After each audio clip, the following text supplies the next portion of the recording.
ఇటీవలే సీఎం చంద్రబాబు నాయుడి తమ్ముడు నారా రామ్మూర్తి నాయుడు అనారోగ్య కారణంగా ఏఐజీ ఆసుపత్రిలో మరణించగా వారి అంత్యక్రియలను స్వగ్రామమైన నారావారిపల్లెలో నిర్వహించారు.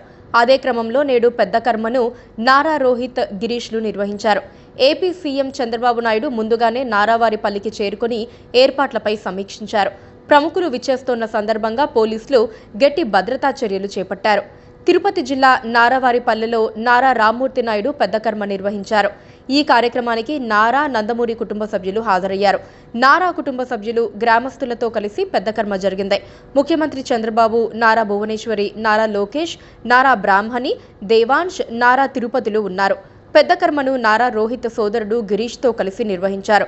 దగ్గుబాటి పురంధేశ్వరి, దగ్గుబాటి వెంకటేశ్వరరావు, నందమూరి లోకేశ్వరి, మంత్రులు నిమ్మల రామానాయుడు, చిత్తూరు మాజీ ఎమ్మెల్యే సీకే బాబు, సినీ నటుడు మంచు మనోజ్, మౌనిక దంపతులు, టీటీడీ పాలక మండలి సభ్యులు భానుప్రకాష్ రెడ్డి హాజరై నారా రామ్మూర్తి నాయుడుకి నివాళులర్పించారు.